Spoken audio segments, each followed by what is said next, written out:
What the world needs now is love, sweet love. It's the only thing that there's just too little love. What the world needs now is love.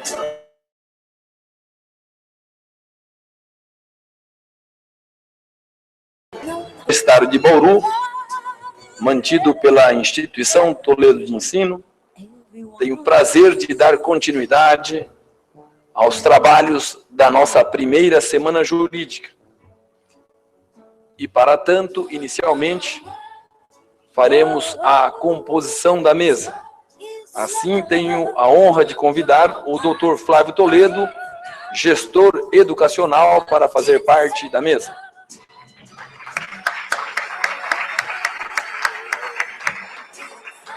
Da mesma forma, gostaríamos de saudar e pedir a presença da doutora Vera Casério, diretora-geral.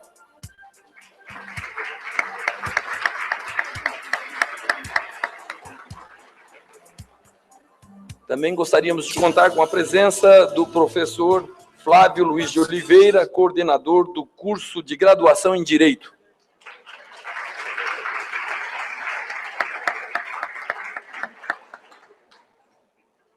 E, na condição e qualidade de professores e debatedores, gostaríamos de convidar o Dr. Antônio Calças para fazer parte da mesa.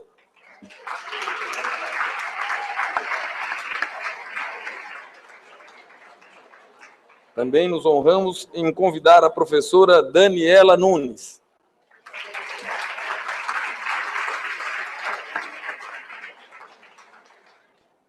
E, na condição de convidado, o promotor de justiça de Pirajuí, o colega Guilherme Servilha Martins.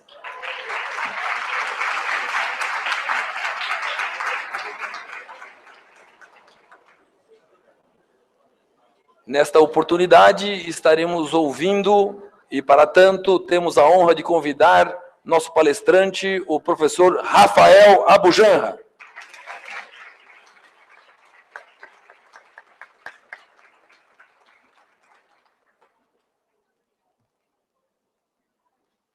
Apenas para não deixarmos aqui de registrar a presença dos nossos ilustres professores, Luiz Pegoraro, João Henrique, Vanderlei, Rafael, Rogério, Edson e Paulo. Peço a todos uma salva de palmas.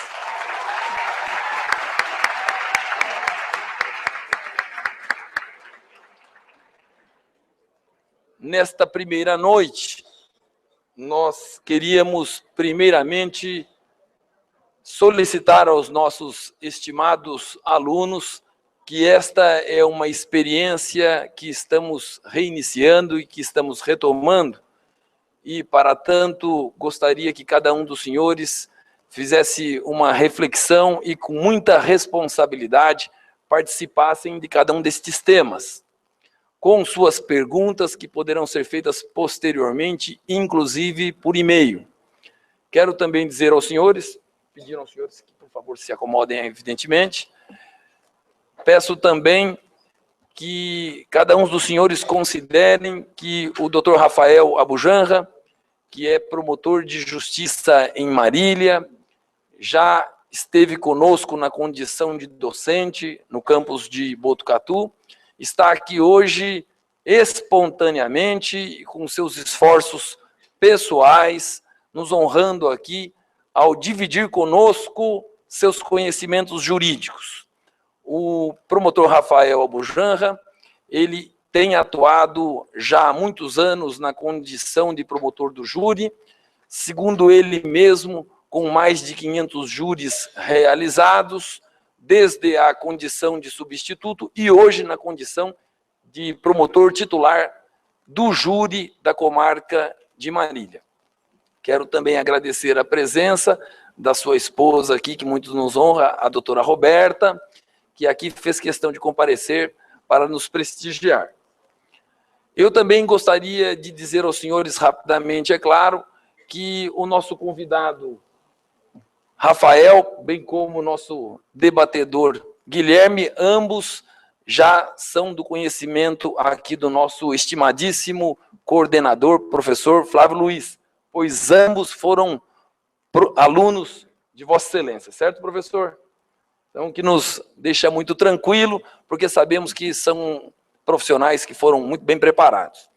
Rapidamente, então, eu gostaria de passar a palavra ao nosso coordenador, agradecendo a presença de todos. Espero que todos aguardem o encerramento dos trabalhos, para que nós possamos fazê-lo sempre da forma mais adequada possível. Então, com a palavra, o nosso coordenador, o professor Flávio Luiz. Boa noite a todos. Com grande satisfação que damos sequência a essa semana jurídica do curso de graduação em Direito do Centro Universitário de Bauru. Hoje de manhã, os trabalhos foram iniciados com a palestra do Dr. Felipe Locke Cavalcante, presidente da Associação do Ministério Público do Estado de São Paulo.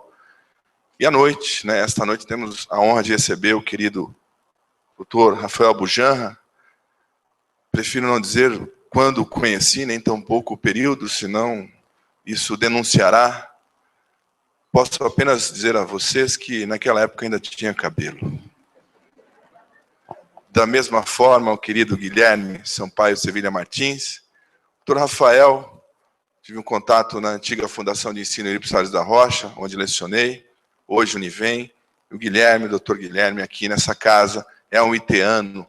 Podemos assim também considerar o Dr. Rafael, já lecionou na Unidade Botucatu, como foi dito. Então, em primeiro plano, eu agradeço a ambos por aqui, por terem de plano, aceitou o convite, de modo que é uma satisfação para todos nós. Um agradecimento especial à mantenedora, na pessoa do Dr. Flávio Toledo, que também não mediu esforços para que esse evento pudesse ser implementado, a professora Vera Casério, de nossa diretora-geral, que aqui está presente, também apoiou desde o início, e a todos os professores que prontamente também receberam o convite e já se colocaram à disposição. Saúdo a todos, na pessoa da professora Daniela, do professor Antônio Caus, que nessa noite farão e atuarão como debatedor, e em especial nosso querido Luiz Carlos. Hoje de manhã eu registrei isso, quero deixar claro novamente que, se não fosse pela participação do querido amigo, nós não conseguiríamos levar a efeito e implementar esse evento. Ele que fez, se não a totalidade, a maioria de todos os contatos, de modo que é imprescindível a sua atuação para que, de fato, a semana jurídica fosse resgatada em um perfil muito interessante, de manhã, no período diurno, matutino e noturno, todos os dias da semana. Esse é o primeiro dia de uma jornada que eu tenho certeza que será muito proveitosa a todos, e os destinatários são vocês, os grandes beneficiários são vocês. Então, como diz o professor Godot, reflitam, prestem bastante atenção, porque o professor Rafael tem muita experiência e trará informações preciosas a vocês, assim como os debatedores. Agradeço e reitero, então, muito obrigado pela presença de ambos. Agradeço muito. Obrigado. Bom, eu convido a todos que aqui nos honram com a formação da mesa para, por favor, se assentarem logo abaixo. Nós vamos baixar o painel e o professor Rafael vai fazer uso, então, do data show. Bom trabalho a todos.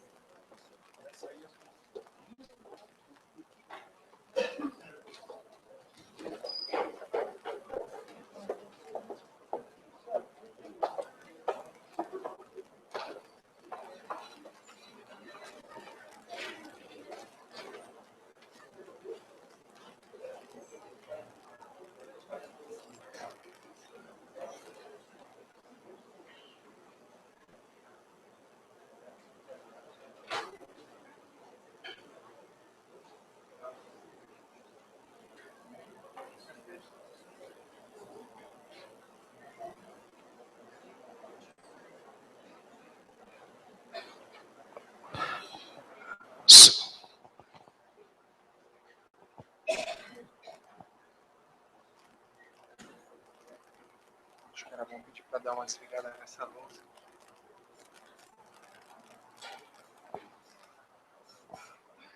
Tô. Legal. Boa noite a todos. Bom, antes de mais nada, eu quero cumprimentar aqui a mesa, na pessoa do Dr. Flávio Toledo, mantenedor, Dr. Flávio de Oliveira, coordenador do curso de Direito, dizer para vocês que é muita honra para mim estar aqui novamente nesta faculdade, atendendo aí um convite do meu irmão, Dr. Luiz Carlos Gonçalves, e poder tratar aqui de alguns temas com alunos tão especiais quanto vocês, porque esta faculdade tem muita tradição, conhecida e reconhecida em aprovação de produzir ótimos profissionais do direito que ingressam nas mais variadas carreiras. Não por coincidência, o chefe do Ministério Público do Estado de São Paulo é formado aqui na IT. Nós já tivemos presidente do Tribunal de Justiça.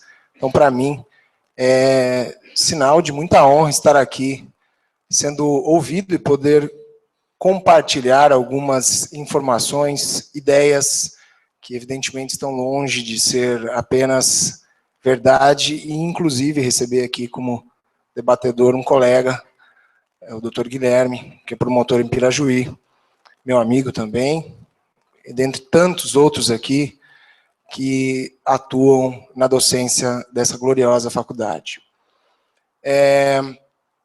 Sem mais delongas, e num tom de informalidade, eu gostaria de iniciar a abordagem de um tema que nos traz muito desassossego, muita perturbação,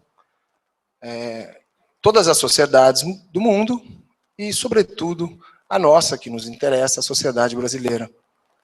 Pediria que passasse, por favor. Bom, antes de mais nada, nós estamos no campo da ciência. O direito é uma ciência, evidentemente, e a ciência, como toda a ciência, deve estar a serviço da humanidade. Há uma inversão hoje. As normas produzidas no nosso país, elas devem servir à sociedade brasileira.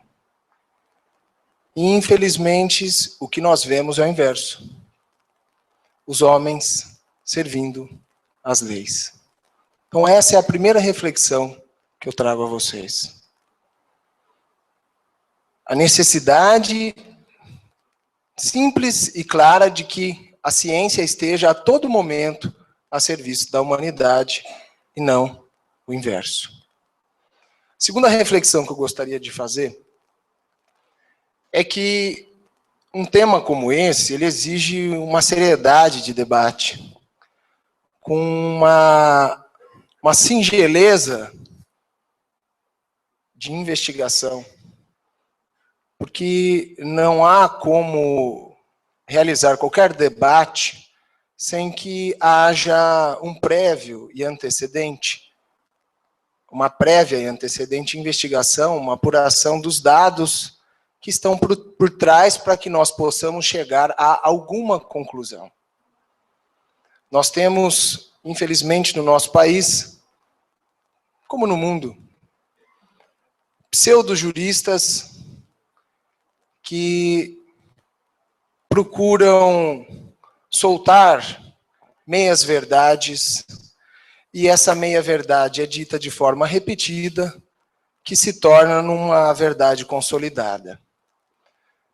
Muitos acadêmicos que jamais entraram dentro de um fórum, jamais atuaram num processo criminal, jamais visitaram uma delegacia, tiveram contato com o réu, com o familiar de uma vítima, com uma vítima, produzindo informações, conclusões.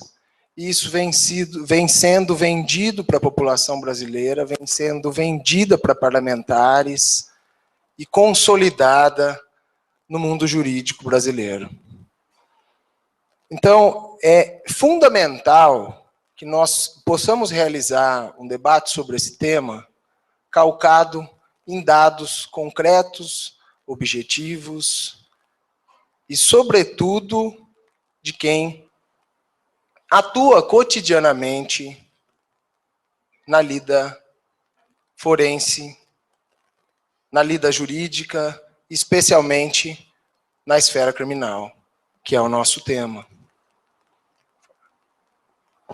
Eu trouxe alguns dados estatísticos de criminalidade para vocês que eu coletei numa pesquisa. Então, o primeiro dado estatístico, ele nos traz, tem como base,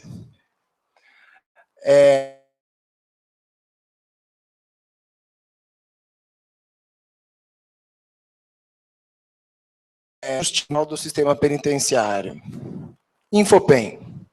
Então, pela tela nós conseguimos verificar a quantidade de pessoas presas no país nos anos de 2005 até o primeiro semestre de 2014, por roubo simples, por roubo qualificado e por latrocínio, que é um crime complexo, do roubo seguido de morte. Então vejam, nós tivemos uma redução. É um número ainda assustador, é nacional, mas houve uma redução. Isso seria ótimo. Seria ótimo, mas essa redução da quantidade de pessoas presas não reflete exatamente de forma proporcional à quantidade de crimes que nós temos no território nacional. O Brasil tem a terceira maior taxa de roubos da América Latina, diz a ONU.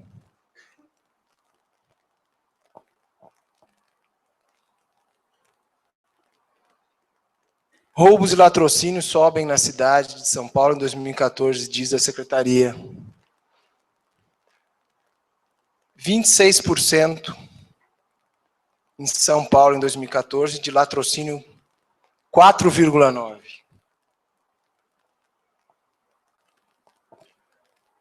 No estado de São Paulo, nós temos o número de presos, um comparativo de 2005 para 2010. Agora vejam a quantidade de delitos registrados no estado de São Paulo, excetuado os casos de roubo de veículos. Em 2004, 309.948 roubos só no estado de São Paulo. É epidêmico, é assustador.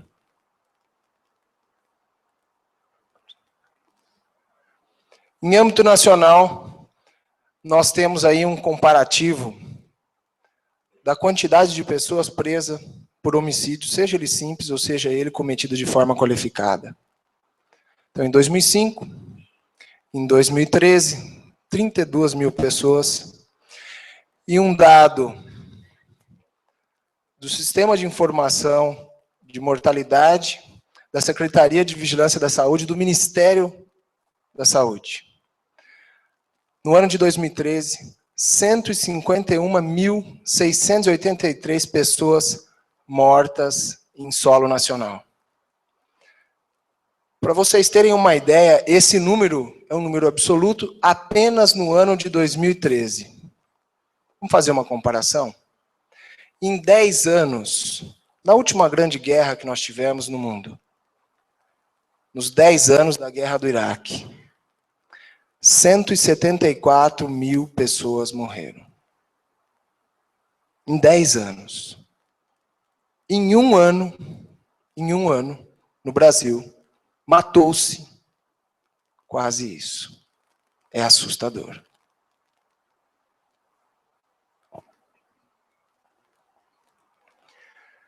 Presos por tráfico de entorpecente. E aqui nós nos deparamos com uma das principais causas da criminalidade atual. No primeiro semestre de 2014, 58.558 pessoas presas por tráfico de entorpecente. Em âmbito nacional, nós temos uma única fonte, hein? Não é possível consolidar todos os dados de todas as secretarias de segurança pública, de todos os estados e todas as unidades da federação. Então, nós temos aqui uma única fonte, que é a fonte Polícia Federal.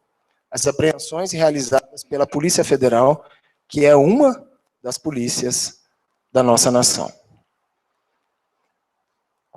O amarelo representa a maconha. Então, nós temos uma comparação de 2005 e 2010. O verde é a cocaína e o azul, o crack.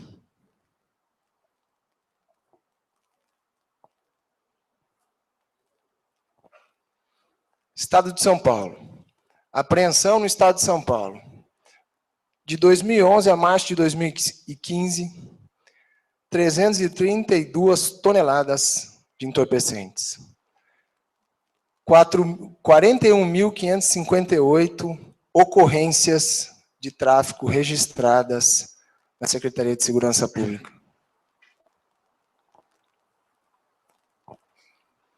Consumo de entorpecente. Nós temos uma população brasileira aproximadamente de 198 milhões de habitantes. 1,75% disso consome entorpecente. A média mundial é 0,4%. O Brasil é o primeiro mercado de crack no mundo e o segundo do consumo de cocaína.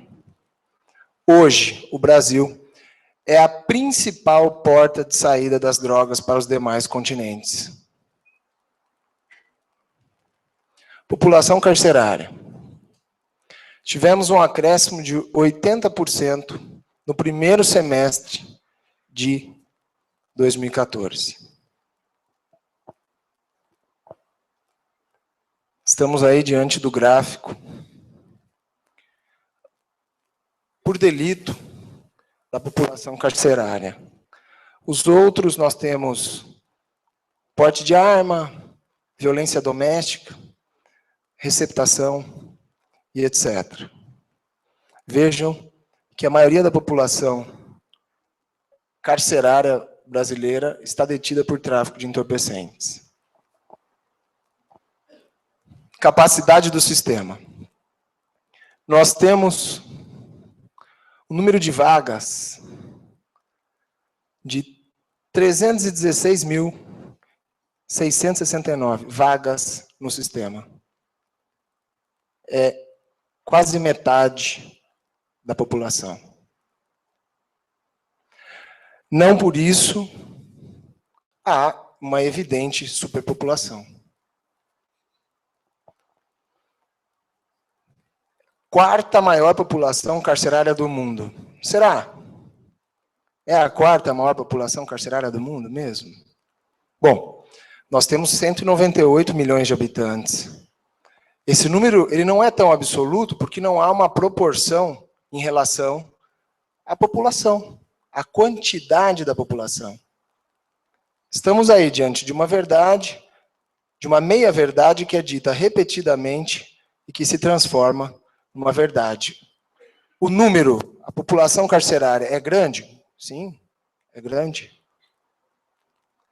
Mas proporcionalmente à quantidade da população brasileira, não chega a ser a quarta mundial. Fora isso, nós temos uma quantidade absurda de mandados de prisão pendentes de cumprimento em solo nacional. Essa é a somatória de todos os mandados de prisão expedidos pelo Poder Judiciário de todas as unidades da nossa federação. Então, o que eu trouxe aqui é uma carga de informação para que vocês possam refletir um pouco, dados estatísticos primários, para que nós possamos raciocinar, meditar, refletir um pouco sobre o que se passa em solo nacional. Bom, a punição, hoje, nós não temos outra alternativa viável que não você reprimir o delito com uma punição. Você aplicar a pena ao indivíduo, a aplicação da pena ao indivíduo, a um delinquente, a um criminoso, ela visa causar o mal proporcional ao indivíduo, àquele mal que ele causou, e também dar um exemplo ao restante do corpo social, para que outros não busquem praticar aquele mesmo comportamento ilícito, ilegal, criminoso. Essa é a finalidade, essas são as finalidades da pena. A primeira finalidade repressiva e a segunda finalidade preventiva. Nação nenhuma no mundo ainda descobriu um outro sistema diferente para se evitar a perpetuação da impunidade. Bom, primeira causa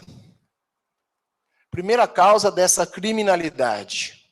As três primeiras causas estão ligadas entre si. A primeira delas, a corrupção. Sem sombra de dúvidas, essa é a primeira causa de todo o sofrimento que a população está à mercê dos criminosos. A corrupção. Tivemos uma arrecadação tributária nacional de 1,8 trilhão. Produto interno bruto, 5,52 trilhões. Segundo a Fiesp, há um percentual de 2,3% desse valor, o que simboliza 126,9 bilhões de reais ano do produto interno bruto. Bom, as três primeiras causas, como eu disse, a primeira, a corrupção, estão ligadas entre si. A segunda causa é a ausência do Estado. O Estado não se faz mais presente. Nós não temos mais a presença do Estado em todas as comunidades. O Estado não consegue mais alcançar toda a população, seja por falta de gente, seja por falta de estrutura. A população mais sofrida e até mesmo as mais privilegiadas não conseguem mais receber o suporte do Estado, seja na prevenção ou seja na investigação dos crimes que são vítimas. Evidentemente, quando um poder está ausente, outro o substitui, outro assume e toma o seu lugar. O que nós temos é um poder paralelo, o poder do crime substituindo o Estado. A terceira causa é a ineficiência estatal. O Estado não dá conta de assumir a sua responsabilidade. Não consegue gerir os recursos, não consegue administrar os seus programas para combater a criminalidade de forma adequada, não trabalha em formação, esquece de apresentar à população um profissional capacitado para que possa colher as informações, trabalhá-las, produzir provas, enfim, sem pessoal. Quarta causa, tráfico de entorpecentes. O tráfico é a fonte, a causa e a consequência de diversas outras infrações penais. Para o tráfico de entorpecente, o indivíduo se arma, posse de arma de fogo, porte de arma de fogo, se associa a outros delinquentes, corrompe menores para promover a venda de drogas. O traficante extorque o usuário cobrando as suas dívidas. Quando não, pratica um homicídio do seu concorrente ou do dependente que não lhe paga. Então, o tráfico, ele em si é fonte e consequência de uma série de crimes. Última causa, liberalismo penal. Nossa legislação, infelizmente, não é severa. Infelizmente. As normas em território nacional elas não possuem a efetividade que se esperava. As penas não são efetivamente cumpridas, o indivíduo consegue diminuir, a cada 3 dias trabalhados, ele desconta 1 de sua pena, a cada 3 anos, 1 ano. Ele obtém benefícios de progressão de regimes, ele obtém saídas temporárias, indultos são concedidos, eliminando muitas vezes a punição aplicada pelo juiz e que leva em conta a pena do crime. Então, infelizmente, nos dias de hoje, nós temos uma legislação que não é aplicada em sua essência e que, evidentemente, gera impunidade. E essa sensação de impunidade, ela tem um efeito cíclico e devastador. Faz mal aos bons quem não pune os maus. Hoje, o indivíduo não sente a punição e a sociedade não percebe que ele está sendo punido.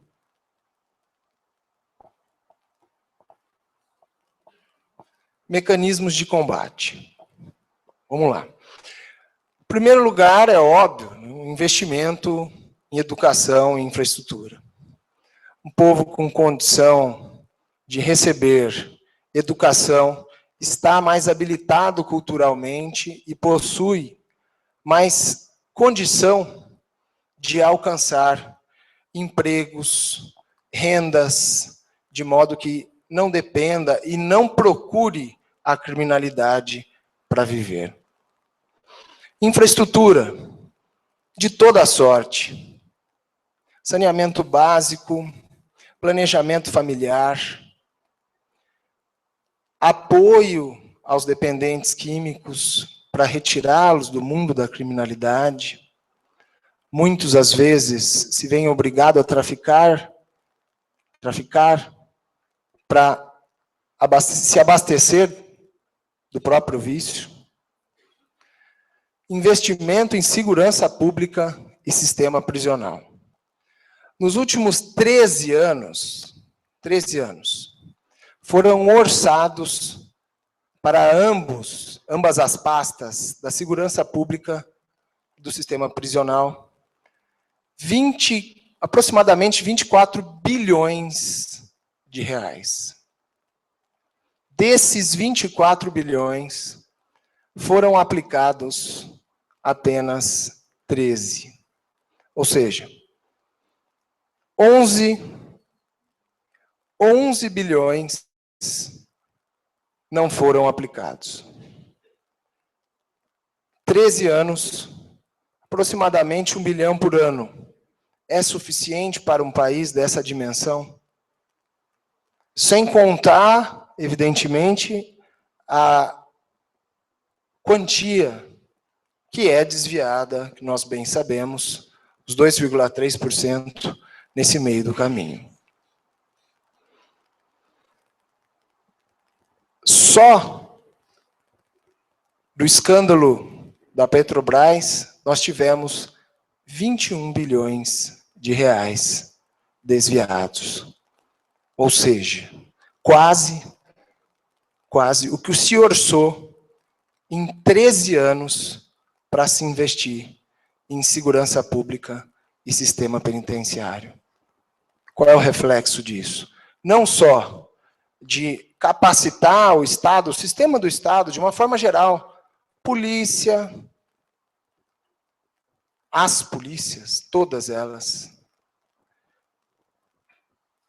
o Ministério Público, o Judiciário, assistentes sociais, psicólogos, enfim. Todos aqueles que compõem o sistema da segurança pública. Todo o sistema prisional, vagas. Vocês perceberam no início dos dados estatísticos que hoje nós temos um número de vagas no sistema penitenciário brasileiro que é quase a metade do número da população carcerária, quando devia ser exatamente o inverso.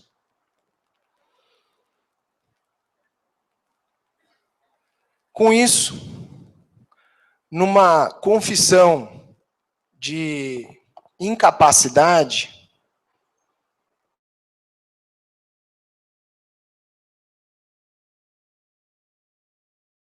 prisional, o que faz o Estado? Estado, que eu digo, o governo, de uma maneira geral, o federal e o estadual, investe e apoia toda proposta, toda e qualquer proposta, toda e qualquer iniciativa para o liberalismo penal. O que é o liberalismo penal? Que a legislação seja frouxa, que as normas sejam interpretadas da maneira mais libertária possível, liberal possível. Que os indivíduos permaneçam o menor tempo possível cumprindo as suas penas, retornem à sociedade, sem que estejam de fato ressocializados ou tenham assimilado, percebido, se arrependido.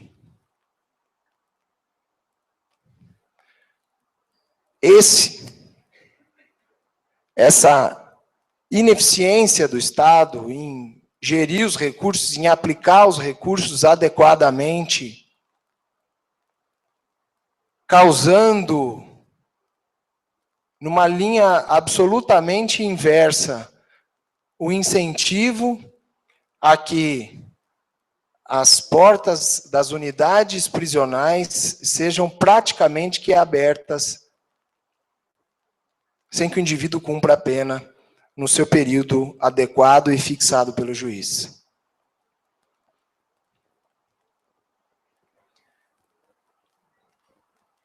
Combate à corrupção e às organizações criminosas. Bom,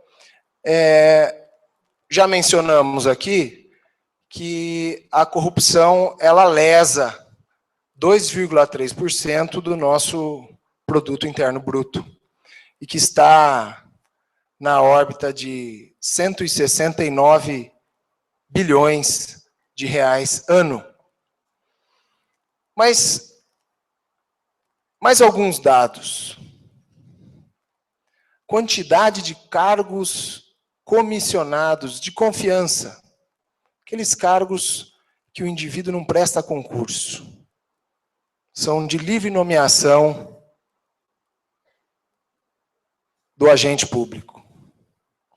População brasileira de 198 milhões de habitantes.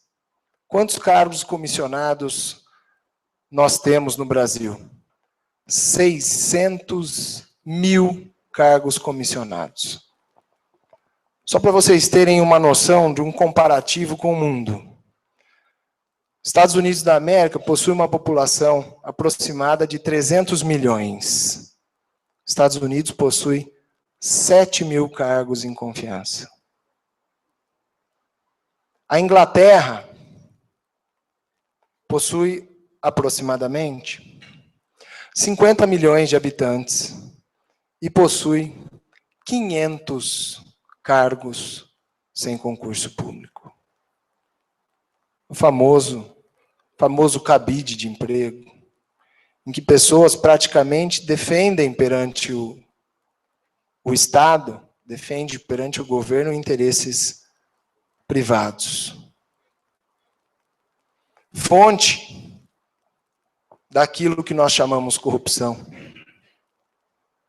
Como se combater a corrupção num país como o nosso? O procurador da República, que é responsável pelo caso da Lava Jato, o grupo de procuradores da República, eles iniciaram uma campanha que eu gostaria de defender aqui perante vocês. Na internet vocês encontram 10 medidas 10 medidas MPF, Ministério Público Federal. É um abaixo-assinado com o objetivo de colher assinaturas em prol de um projeto de lei com 10 medidas para se melhorar o combate à corrupção em território nacional. Vamos apoiar essa ideia. Dentre elas, a sugestão é de transformar a corrupção de altos valores em crime hediondo. Punir como crime o enriquecimento ilícito de agente público. Uma das medidas que eu também reputo de muita importância, celeridade, agilidade, rapidez no julgamento dos processos em que se acusam os agentes públicos de improbidade administrativa, de desvio de dinheiro público e dos crimes cometidos contra a administração pública. Então, apoiem essa ideia. Pesquisem na internet, vejam se concordem, e apoiem, porque o Brasil está precisando disso. Combate às organizações criminosas. Nós temos hoje, em solo nacional, diversas, mas aqui no estado de São Paulo, uma principal, conhecida, que se auto-intitula Primeiro Comando da Capital, PCC, com estreitas ligações com cartéis de tráfico na nossa fronteira, um tema que nós já vamos abordar agora na sequência, né? Que é a necessidade de fiscalização efetiva das fronteiras, espaço aéreo marítimo. Vou falar dos dois tópicos juntos.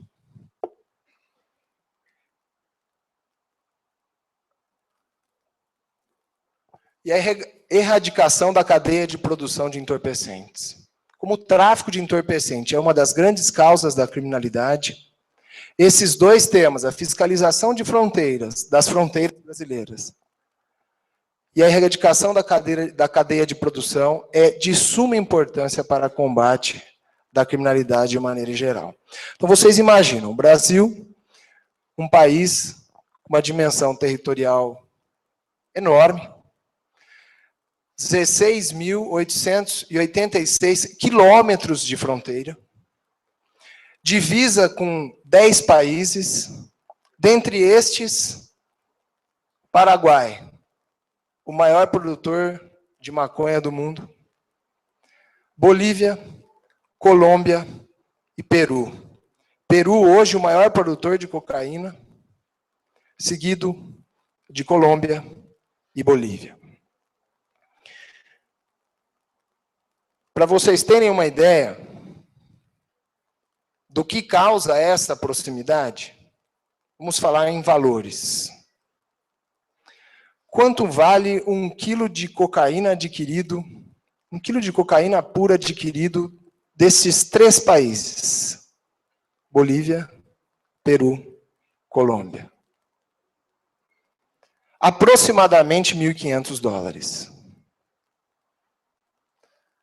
Nos outros países da América do Sul, inclusive no Brasil, esse $1.500, ele é vendido por $6.600.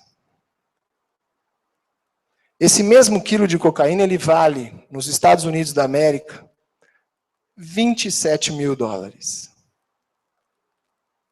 Na Europa, pasmem, $60 mil. E o Brasil é a principal porta de saída de cocaína para os outros continentes. Vejam o que esta proximidade causa. A falta deste investimento na fronteira. Nós temos cidades, Cáceres. Quem aqui conhece Cáceres? Não tem divisa. É uma rua, é atravessar uma rua. Não há fiscalização? Não tem muro? Não tem alfândega? Não tem polícia? Não é? Então, é óbvio que esta proximidade com esses países, somada à presença das organizações criminosas em solo nacional, essa relação estreita, ela faz com que toda a produção seja imediatamente direcionada ao mercado brasileiro e o mercado brasileiro distribuindo para os outros continentes. 1 hectare de maconha, 1 hectare de plantação de maconha, produz 3 toneladas dessa erva. De coca, né? A folha de coca produz 4 quilos de cocaína.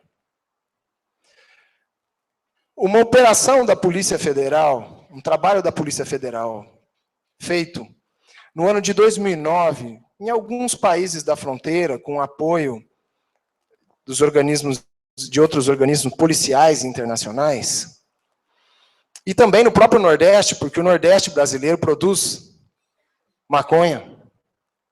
No ano de 2009, só no ano de 2009, resultou na apreensão de 3.118 toneladas de maconha. São 3.118.000 quilos de maconha. Só no ano de 2009, erradicando o quê? Plantação. Plantação. Para vocês terem uma ideia do que isso significa, nos últimos 10 anos, a Polícia Federal apreendeu, nas operações de rotina, 10 anos, 1.178 toneladas. Ou seja, atuação pontual e até mesmo investigativa, em 10 anos, resultou na apreensão de quase a metade do trabalho de 1 ano em que se erradicou a cadeia de produção. Então, o Brasil precisa cuidar de suas fronteiras, fazer análise das imagens aéreas que dispõe. Sim, porque as imagens aéreas hoje, né, todo mundo tem Google, né, o doutor Google. Você entra lá, digita o endereço, Google Earth, né, a imagem aproxima, né, é bonito de ver, não é? Dá até para ver a sogra às vezes, né? Não dá, não? Não, ninguém procura a sogra no Google aqui, né? Então, análise das imagens, evidentemente com equipamentos melhorados, tecnológicos, possibilita com certeza apurar os locais de plantio da maconha e da folha de coca. Vocês terminando a droga, o entorpecente no plantio, você elimina todos os passos sequentes. Você não precisa investigar o cartel, você não precisa investigar o traficante, porque você está acabando com a principal fonte do tráfico. Qual é?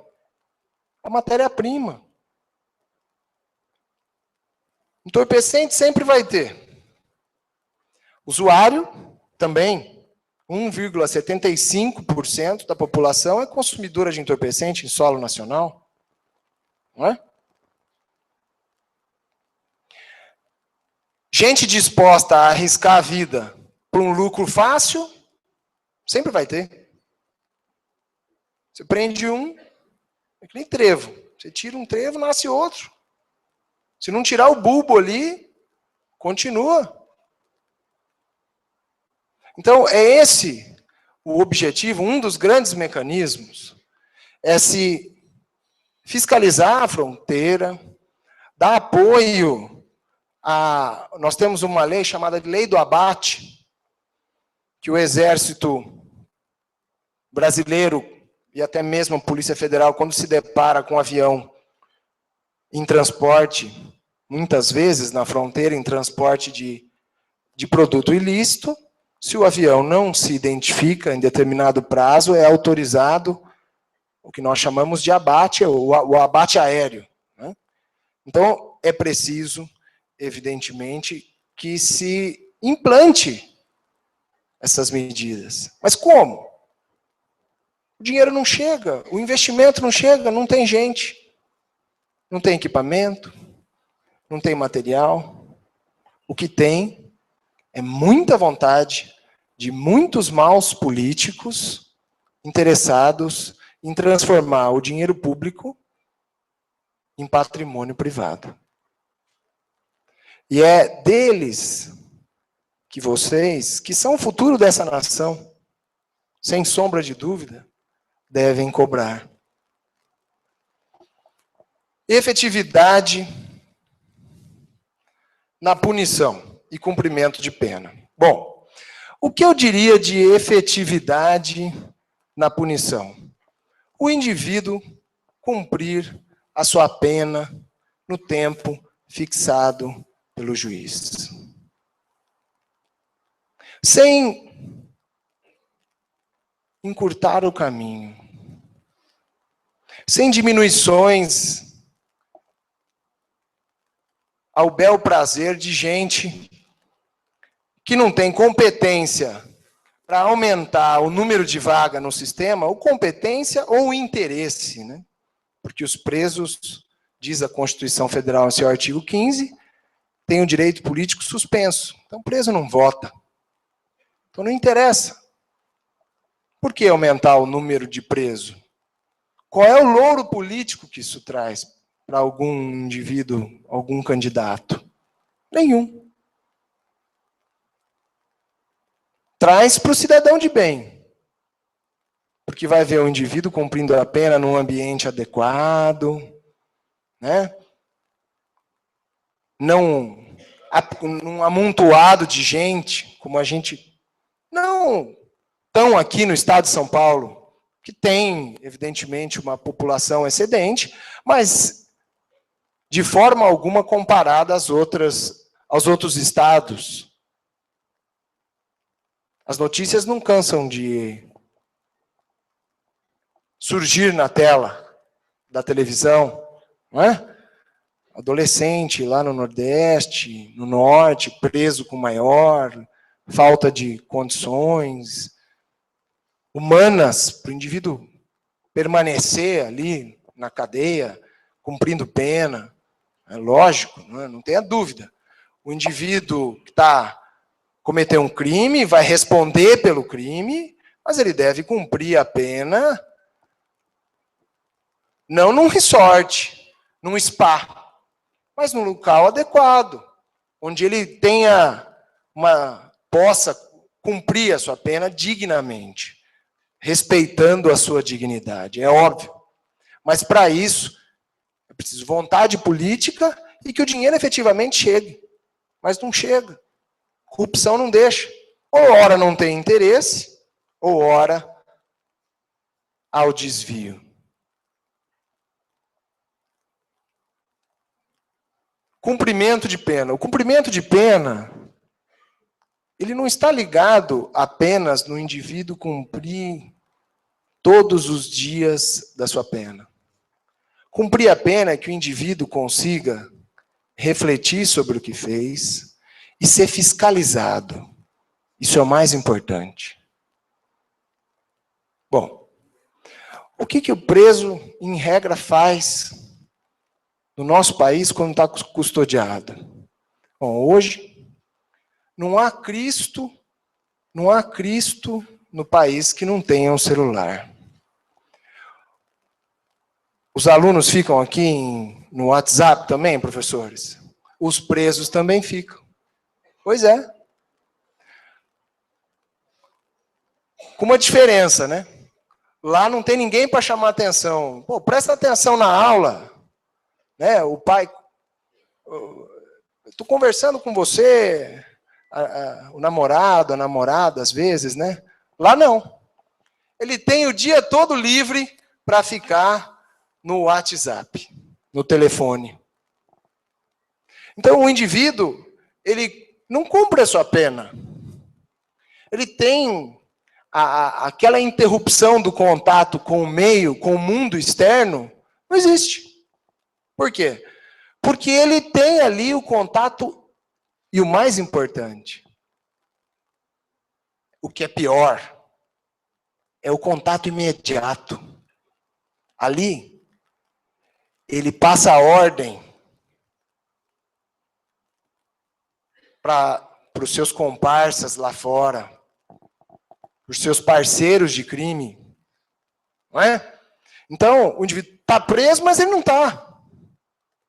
Ele está cumprindo pena, mas não está. Nós não temos uma efetividade na punição. Esse é o grande problema. O indivíduo está privado só da sua liberdade. Ele está passando um tempo ali, em regra, aprendendo como fazer mais crimes. Eu recebi, no meu gabinete, esses dias, uma ligação. Né? A ligação começou assim: ai, pai, me pegaram aqui, babá. Não tenho filho ainda, pô. Né? Eu falei, tá, filho, o que aconteceu? O senhor é pai dela? O senhor é pai dela? Eu falei, sou, como é que ela chama? É Lisa. Já, né? Muita gente cai nesse golpe, né? Fui dando linha pro indivíduo. Preso em Bangu. Passando trote, dando golpe no promotor, lá no estado de São Paulo. Cidadão ainda falou, eu falei, pô, mas você tá ligando... Eu tenho curiosidade. Eu tive curiosidade. Eu fui dando linha para saber onde ele estava preso. Né? Aí o golpe se inverteu. Porque aí eu comecei a colher a informação dele.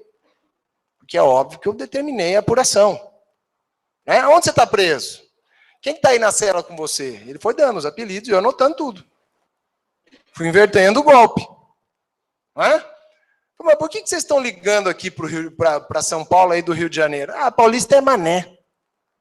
Saiu com essa. Vocês acham que pode? É o fim da picada, né? Então o indivíduo não está cumprindo pena? Não está cumprindo pena. Dando risada da nossa cara.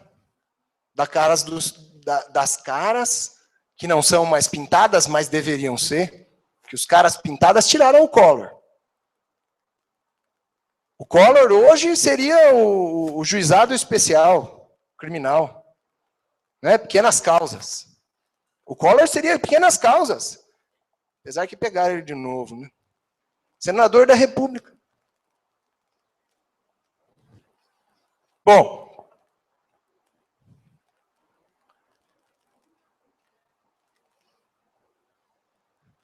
Eficiência alterações legislativas adequadas.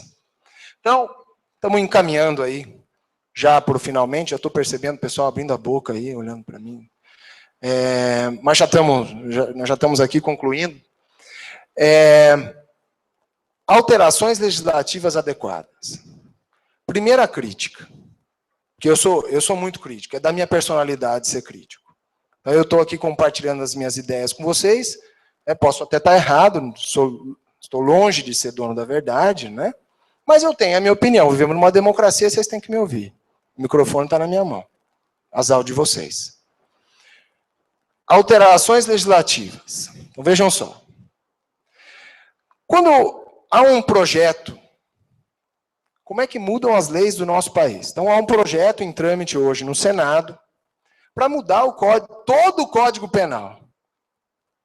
Imagina vocês. Então, nomeia-se lá uma comissão de senadores, às vezes é mista, senadores e deputados.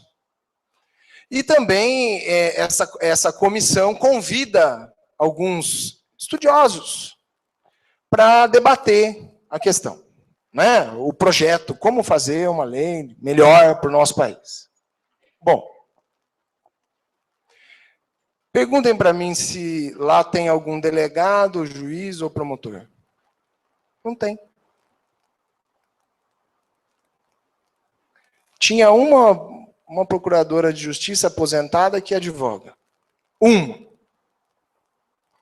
Que me comentou como é que funciona essa comissão. Vamos vendo.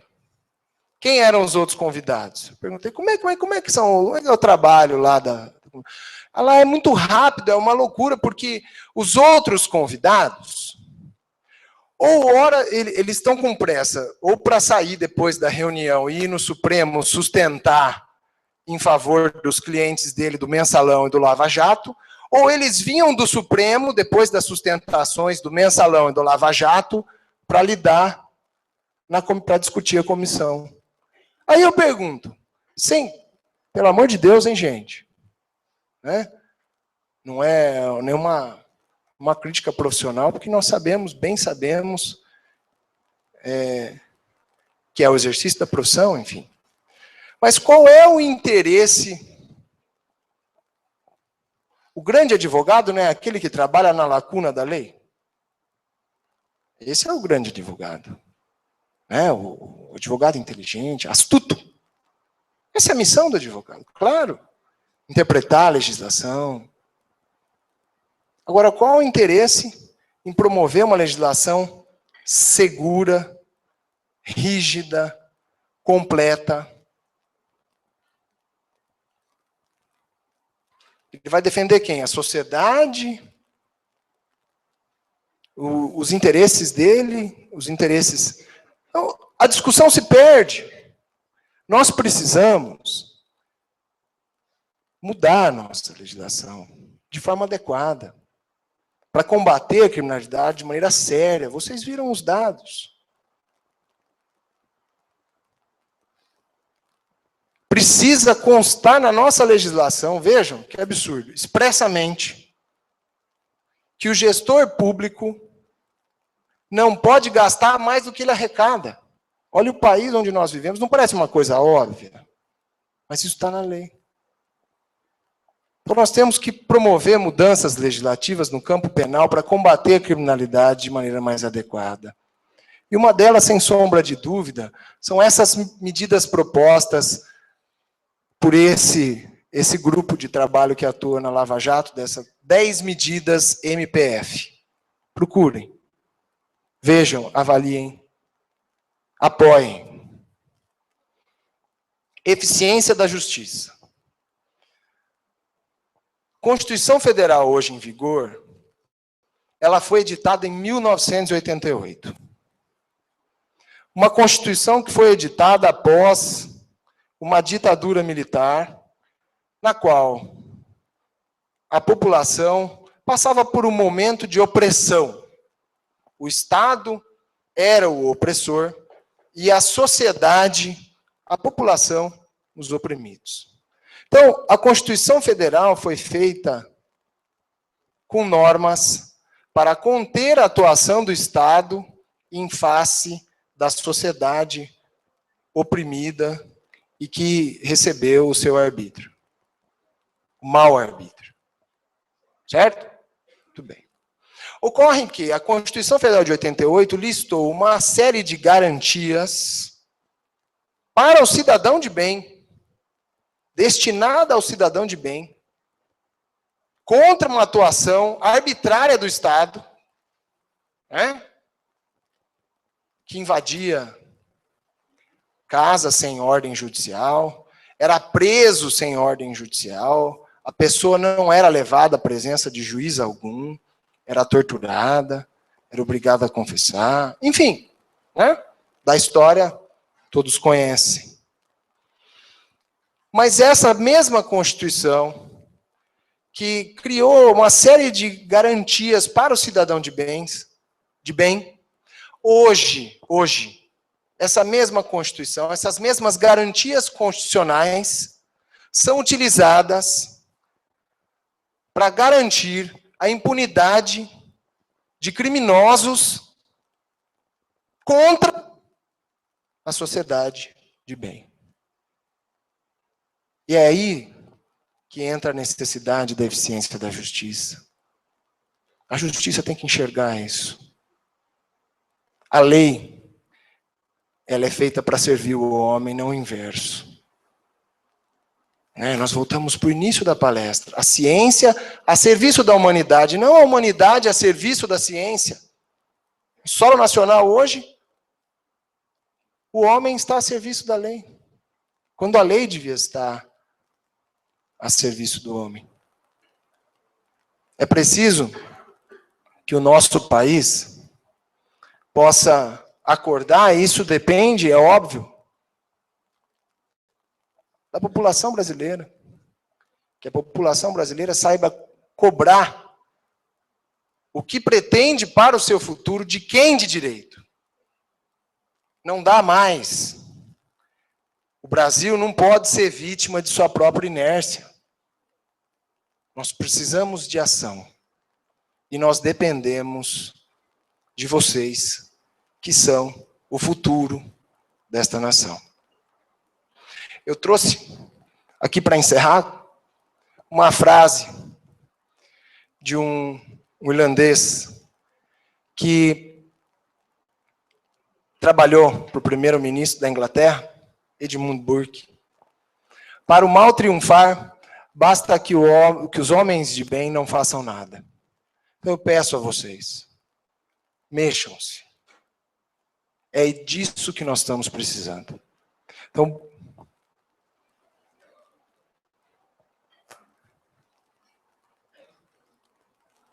quero agradecer mais uma vez aqui ao convite. A última vez que eu estive aqui nessa casa foi extremamente proveitosa.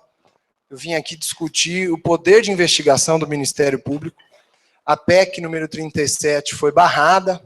O Supremo já reconheceu a legitimidade do Ministério Público para investigar. E eu tenho certeza que teremos sorte novamente em poder contar com essa bonita juventude em prol da nossa nação. Obrigado ao convite, doutor Luiz Carlos, coordenador. Estou aqui à disposição de todos.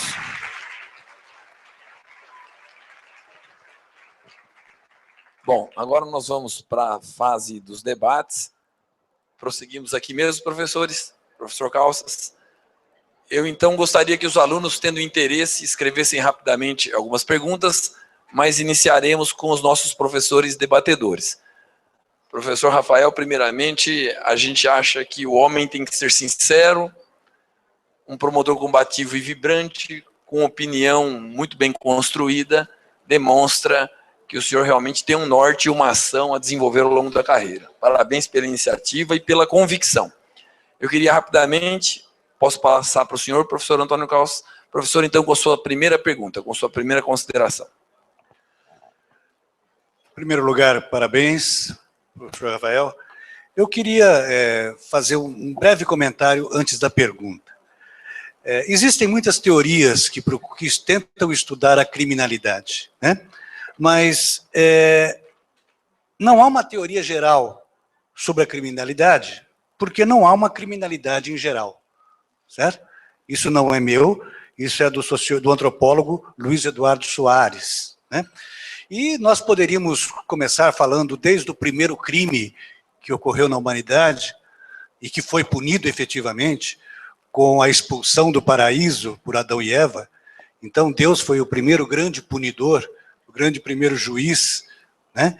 E da vara de execuções, correto? Mais tarde Caim matou Abel e também foi punido. E nós poderíamos fazer um histórico da criminalidade. Numa das teorias, talvez mais aceitas sobre a criminalidade, é a teoria dos controles. E que a maneira como nós podemos controlar o comportamento dos indivíduos teriam 3 fatores. O autocontrole, certo? A questão do medo da punição e o controle social informal. O medo da punição, certo? O senhor trouxe dados muito interessantes que o número de homicídios, eu não sei se era de homicídios ou de roubos, mas o número de homicídios eram 151 mil, alguma coisa assim, e o número de pessoas que teriam sido presas por homicídio era em torno de 20%. Certo? Então, aí fica a minha pergunta. Um grande problema para se controlar a criminalidade é quase que a certeza da impunidade. 80% das pessoas que cometeram crimes, né, homicídios, não foram punidas. E, obviamente, que todo comportamento tem o reforço e tem a punição. Se eu tenho um comportamento criminoso, que eu tenho a certeza do reforço, do bem, da satisfação, né, e a possibilidade remota da punição, é mais fácil o crime ser cometido. Né? Então, eu gostaria que o senhor comentasse um pouquinho disso, o senhor já falou, mas reforçar isso eu acho que seria interessante. Obrigado pela consideração. Na verdade, mais uma aula, né? A gente vive aprendendo em todos os cantos, e essa é uma triste constatação. Né? O crime no país parece compensar. Nós temos uma série de comportamentos ilícitos, e não é só no aspecto criminal, não. No âmbito civil também. Parece que a legislação protege o mal pagador, não é? O bom pagador, ele não recebe incentivo nenhum, ele não é aplaudido. Então, claro que na hipótese no exemplo do homicídio, né, o homicídio ele extrapola as questões patrimoniais. Nós temos aí envolvido na questão do homicídio uma questão cultural, social, né, de uma gênese imensa. Mas, infelizmente, é essa triste constatação.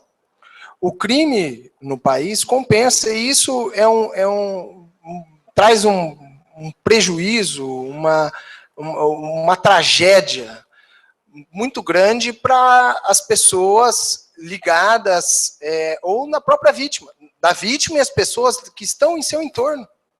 Então, eu que entrei no Ministério Público por conta do júri, né, o João está aqui, sabe muito bem o que é isso, e tive a minha carreira eminentemente no Tribunal do Júri. A grande satisfação não é a punição do indivíduo. É muito mais do que isso. O familiar que tem um ente querido, próximo, assassinado, ele só enterra. Ele só enterra. A expressão é essa. Definitivamente, mesmo ciente que a justiça dos homens não trará o assassinado de volta, ele só enterra definitivamente quando a justiça dos homens é feita. Então, esse contato, seja com a vítima, no caso de tentativa, ou seja, com os familiares, eles nos trazem... É esse o conforto, muito maior do que a punição. Porque nós sabemos que a aplicação da pena, como eu disse no final, onde o indivíduo é condenado, mata uma pessoa, condenado a 14 anos. Ele vai cumprir ali os seus 6, 7 anos, metade da pena, quiçá, e vai sair.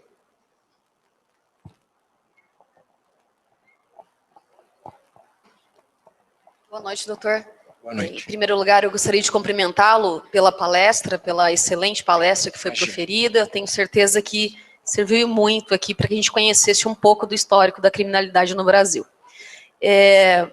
Não é minha área, eu não sou expert na matéria, muito embora eu me deparei essa semana justamente com o julgamento do Supremo, não sei se na verdade foi julgado, mas com relação ao artigo 28 da Lei de Drogas, no tocante à intimidade e à privacidade.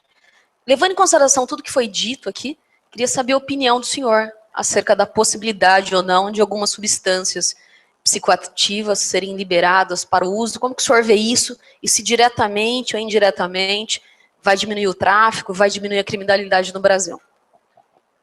Excelente. Excelente pergunta. Eu tive a oportunidade de ser coautor de um artigo. Quem tiver curiosidade, tem um site jurídico chamado Jota. E eu fui coautor de um artigo que aborda exatamente esse tema. Lá eu expus a opinião, evidentemente, muito mais, e vou tentar aqui ser bem breve a responder. Na resposta, eu particularmente, o Brasil, ele é um país de difícil comparação com outras nações. Eu acho que qualquer comparação que você vá fazer, você tem que respeitar, evidentemente, uma proporcionalidade. E o Brasil, ele é incomparável. Então, vamos partir desse pressuposto. Segundo, eu vou usar a frase que o Procurador-Geral de Justiça de São Paulo utilizou quando fez uso da sua palavra lá, nesse caso, do Supremo Tribunal Federal. Essa questão, primeiro que é uma questão legislativa, certo? E nós temos o Congresso Nacional para isso. Juiz julga, adequa a Constituição, adequa a norma à Constituição, mas quem produz lei no nosso país é o Congresso. O Supremo está querendo legislar, revogar uma lei. Certo? O foro adequado seria no Congresso Nacional. Então, a frase do Procurador-Geral é a seguinte: isso devia ser um ponto de chegada, não de partida. Então, um país como o nosso, que não tem a mínima estrutura para receber os dependentes e dar um tratamento adequado, a lei hoje em vigor não pune o usuário. O indivíduo não é preso, seja ele multi-reincidente, tenha ele a ficha criminal a capivara que tenha, do tamanho que tiver, se ele é pego no porte de entorpecente para uso próprio, ele não é preso. Esse é um primeiro passo. A ele é aplicada uma advertência, uma prestação de serviço à comunidade, no máximo, a pena é essa, de 10 meses. Essa é a pena. O ideal é que a ele fosse dado um tratamento, ainda que compulsório, tratamento adequado, existisse estrutura para isso, e aí nós voltamos a toda aquela questão do investimento. Não é? Legalizar o porte de entorpecentes em solo nacional, e ao que, se tudo indica, isso está em vias de acontecer, né? Porque, infelizmente, a minha opinião pessoal é que eu acho que muitos ministros vivem em outro país. Não é possível que vivam no Brasil. O judiciário chancelando, dizendo assim: aí, pessoal, usar droga não é crime. A proposta do relator, inclusive, é que ele seja punido via administrativo, mas ele não dá como. Quem que vai? Então, o indivíduo é pego lá com droga, encaminha para quem? Para a prefeitura? Para a vigilância sanitária? Vai notificar? Vai o quê? Vai multar? Vai dar multa administrativa para o indivíduo pagar? É isso? Não tem, eles não estão dando solução, eles estão jogando para a torcida. A Holanda já repensa a descriminalização do porte. Foi a primeira. A Holanda já repensa. Então, vejam só. A Holanda, o consumo de entorpecentes era permitido em algumas áreas da capital. Hoje já não permite mais. A degradação do ambiente foi tamanha que já não permite mais. Só em local específico, estatizado, sob a vigilância do Estado, com venda controlada. Acabou. Não descriminalizou mais. Porque a partir do momento em que o Estado chamou para si essa responsabilidade, isso já diminuiu.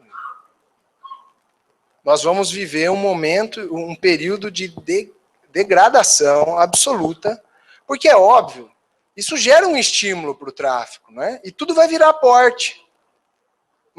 Quem atua na lida criminal sabe, o indivíduo o indivíduo que pratica o tráfico, ele fica ali com 5 porções. 5 porções. 4, no máximo. Polícia prende, é meu, estou usando. Aonde está o resto? Está escondido. Então vem o usuário, ele vende, daqui a pouco ele vai lá, busca, volta. Né? Então veja o tamanho, a magnitude do problema. Eu sou contra por isso. Eu acho que devia mudar a legislação, inserir na legislação uma possibilidade de tratamento mais efetivo, né? Punição não é prisão. Já não prende, mas em hipótese nenhuma prisão de usuário. Mas mantendo como crime para que ainda haja aquela sensação de que não virou festa do caqui. Acho que eu vou usar a expressão coloquial mais adequada. Espero ter respondido.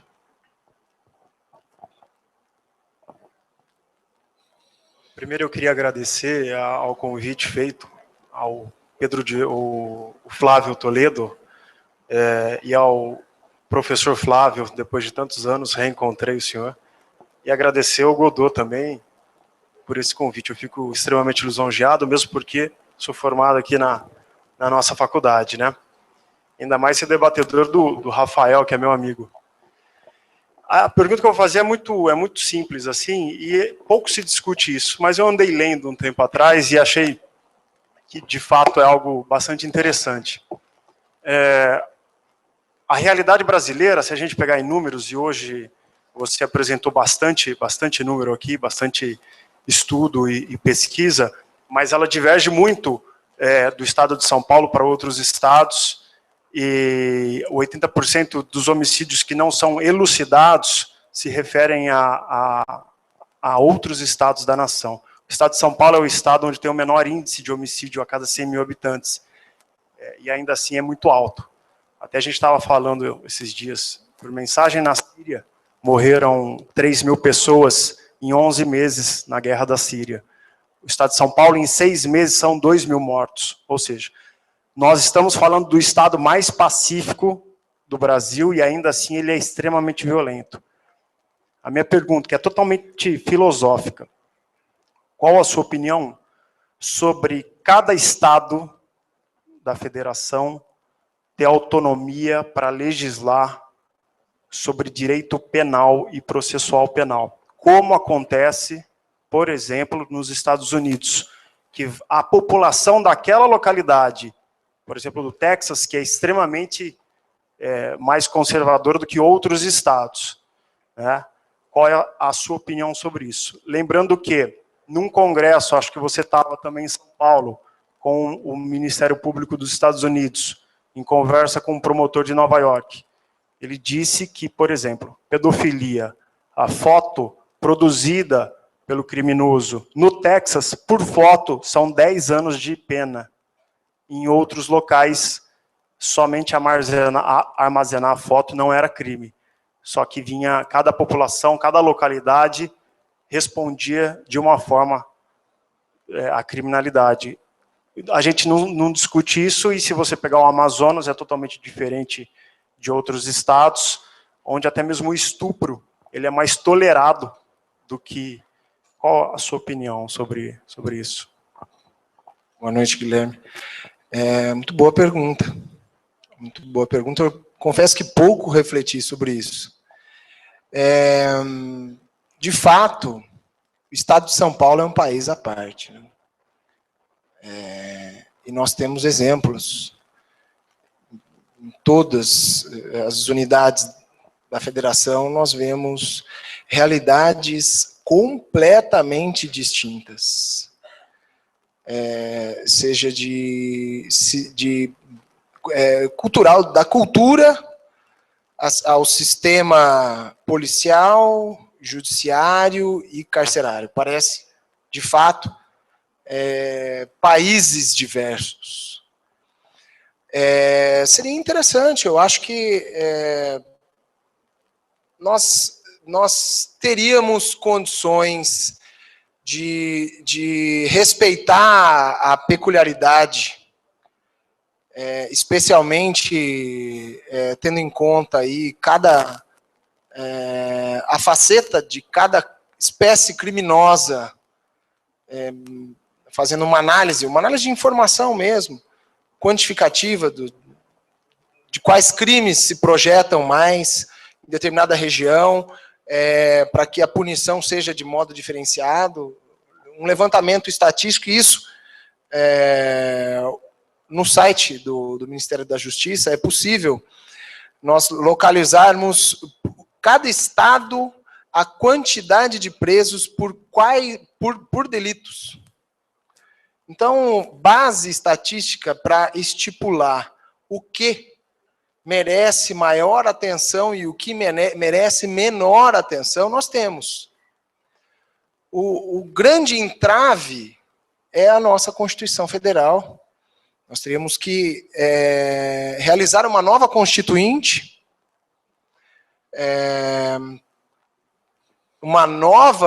editar uma nova Constituição Federal, porque hoje em vigor nós temos aí o Pacto Federativo, que exige a normatização penal na mão do governo federal, né? Mas eu acho que, filosoficamente, desprezando esse impedimento, seria uma solução muito interessante. Alô? As alunas Milena, Patrícia e Larissa perguntam ao professor Rafael, elas gostariam de saber a opinião do senhor sobre a redução da maioridade penal. E, na sequência, um outro colega faz a mesma pergunta, quem seria ele? Escreveu aqui em preto. Só para a gente saber quem é o aluno. As alunas, com o nome de vocês? Certo? As alunas aqui na frente perguntam exatamente sobre a sua opinião sobre a redução da idade penal, considerando as dificuldades do sistema constitucional. Vamos fazer uma abordagem jurídica. O primeiro tema. O primeiro minuto é o seguinte. Na minha opinião, é possível juridicamente, é constitucional alterar a idade penal. Na minha opinião. Não é cláusula pétrea alterar a idade, a imputabilidade penal. Porque a imputabilidade penal ela é fixada no capítulo da família, não no artigo 5º dos direitos e garantias individuais, que é cláusula pétrea. Então, juridicamente analisando, é possível, seria constitucional mudar. Agora vamos analisar o aspecto prático. Bom, se eu sou favorável à redução, eu sou. Mas depende. Tem sempre um senão. Por quê? Culturalmente, quem tem 16, 17 anos não sabe o que faz. Não é verdade? No mundo de hoje, globalizado, com acesso à informação no celular, 17 anos de idade e 10 meses, não sabe o que faz? Sabe, né? Na minha opinião, sabe. A questão é, com todos esses dados que eu coloquei, de vaga em sistema penal, vai equacionar o problema da criminalidade? Esse é o ponto. Eu sou muito prático. Procuro ser muito prático na minha vida profissional e pessoal. Resolve o problema da criminalidade? A minha visão é, qual a solução? Que é um substitutivo que está correndo, uma proposta de emenda constitucional correndo no Congresso. Aumentar o prazo de internação para os infratores que cometerem crimes hediondos ou assemelhados. Essa seria uma posição aí intermediária e mais salutar. Sem prejuízo disso, que a análise, os menores quando eles ficam custodiados na Fundação Casa, eles são periodicamente analisados por uma equipe multidisciplinar. Assistente social, psicólogo, para saber se ele já pode voltar ao convívio social. Tivemos vários casos, em que o indivíduo foi preso, foi detido, apreendido por homicídio, ficou lá 6 meses, saiu, cometeu outro homicídio. Estava custodiado em Marília, cometeu o homicídio em Agudos. Esse indivíduo, ele foi adequadamente avaliado? Ontem no Fantástico fizeram a análise do caso do indivíduo que matou o Glauco, né? Como é que era o nome Cadu. O indivíduo num estado, ele foi dado como inimputável e no outro como imputável. Ou seja, é um profissional. Nós precisamos cobrar dos profissionais envolvidos na análise mais seriedade. Esse é o grande preparo. Não é? Qual é a causa? O Fantástico mesmo respondeu antes. Má formação. A faculdade, o indivíduo que é formado, ele não tem ele se forma médico, mas ele pode não ter uma bagagem boa para dar uma conclusão de tal tamanho. Ok?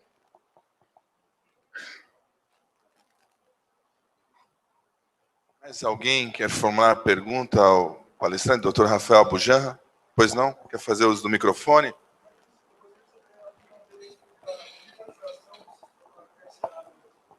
Deu para ouvir, professor? Deu para ouvir. Pergunta do colega ali. Qual que é o seu nome? Thales. Boa pergunta. O que eu penso sobre a privatização do sistema prisional brasileiro? É isso, né? Veja só. Nós já temos um índice de corrupção grande no sistema prisional brasileiro, sendo estes submetidos à fiscalização penal, com o indivíduo que se corrompe dentro do sistema, ele é funcionário público, e como tal ele comete crime contra a administração pública e recebe uma punição de certa monta. E se for um particular? Será que, tirando essa fiscalização, nós temos corregedoria, né? A Secretaria de Assuntos Penitenciários, todas as secretarias de todos os estados têm corregedoria, tem ouvidoria. Então você reclama, você pode reclamar anonimamente, você pode fazer uma representação contra o indivíduo, é possível uma investigação. Então tem todo um sistema de vigilância sobre o agente público, além da existência de uma norma penal sobre ele. Você vai retirar tudo isso num país como o Brasil? Eu particularmente, penso que o país não está maduro, o caminho seria esse. Mas o país ainda não tem maturidade cultural para isso. E a mudança vem de cima. O exemplo tem que vir de cima. Mais alguma pergunta? Pois bem, eu queria agradecer profundamente ao professor Rafael Bujanra, um prazer recebê-lo mais uma vez na instituição. Eu que agradeço, professor. Assim como o Dr. Guilherme, nosso ex-aluno Etiano, e a todos os professores aqui presentes que atuaram como debatedores, e em especial aos alunos. E amanhã daremos sequência ao evento. Muito obrigado, boa noite a todos. Obrigado.